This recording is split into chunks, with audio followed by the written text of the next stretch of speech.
Un'interessante conferenza stampa oggi sull'Alzheimer tenuto dalla vostra associazione con il professore Caruso che fa un ottimo intervento in materia.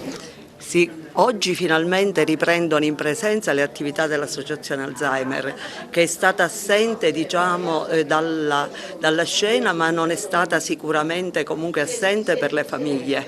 E noi abbiamo continuato anche nel periodo del Covid e della pandemia, pur non avendo incontri in presenza, ad aiutare, a sostenere i bisogni delle famiglie.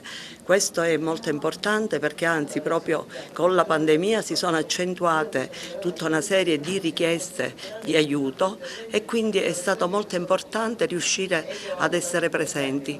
Chiaramente il Covid ci ha e continua ancora, infatti abbiamo voluto iniziare con un'iniziativa e non direttamente in associazione, speriamo di farlo da settembre, con le attività proprio con gli utenti, i laboratori, tutto quello che aiuta effettivamente queste persone affette da Alzheimer e allevia anche il peso sopportato dalle famiglie.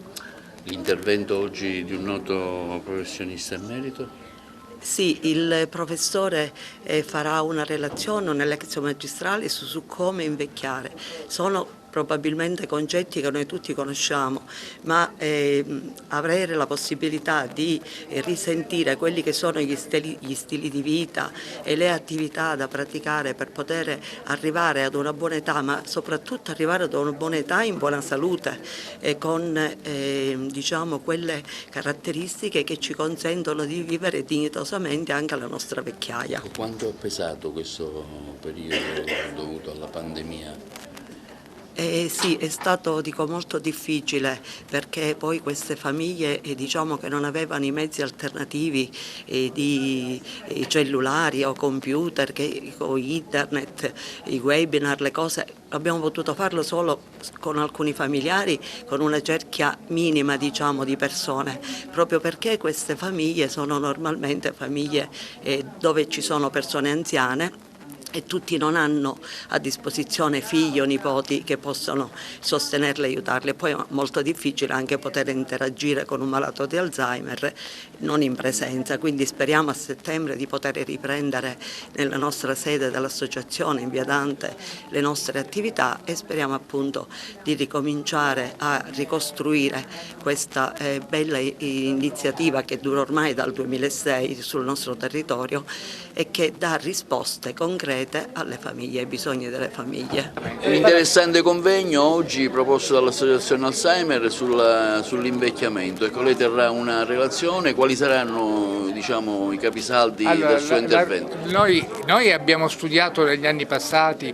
anche l'Alzheimer, però abbiamo capito che più di studiare le singole malattie dell'invecchiamento è meglio, è più foriero di informazioni, studiare l'invecchiamento e la longevità, in modo da capire, questo si chiama biologia positiva, cioè capire perché i centenari che hanno superato tutte le malattie infettive in era pre-antibiotica, quindi hanno superato diciamo così, tutti i problemi legati alla guerra, alla ricostruzione, ai disagi economici e tutto il resto, sono riusciti a vivere fino a 100 anni e anche oltre, come vedremo, in apparente buona salute. Quindi questo diciamo così, ci andiamo al contrario. Capire, si chiama biologia positiva, un esempio per capirci, invece di studiare per esempio i depressi, la biologia positiva studia le persone che hanno attraversato un sacco di disgrazie rimanendo sempre col sorriso sulle labbra, quindi è il fenotipo positivo quello che si studia in questo caso. Che consigli dare alle famiglie? Per quanto riguarda, allora per carità intendo dire che per l'Alzheimer ci sono tanti problemi specifici rispetto alle altre malattie, però i consigli sono troppo tardivi perché i consigli per prevenire l'Alzheimer si deve dare ai cinquantenni, perché ai cinquantenni devono controllare la pressione, devono controllare il diabete, devono controllare le malattie infettive, sono tutte situazioni che aiutano lo scatenamento dell'Alzheimer. Poi se c'è la genetica purtroppo sfavorevole, l'alimentazione, cioè mantenere, cioè la vecchiaia sana si crea a 40-50 anni, a 70 anni non dico che sia troppo tardi, ma insomma alcuni danni irreparabili non possono essere più superati. Professore Bellomo, una targa, il riconoscimento dei suoi 100 anni che tra qualche giorno arriveranno, oggi in questo interessante convegno fatto dall'Associazione Alzheimer. Ho partecipato con gran piacere e non devo nascondere che alle parole del professore mi sono anche commosso. Per i miei quasi 100 anni al 31 di luglio certamente qualcosa mi tocca quando se ne parla.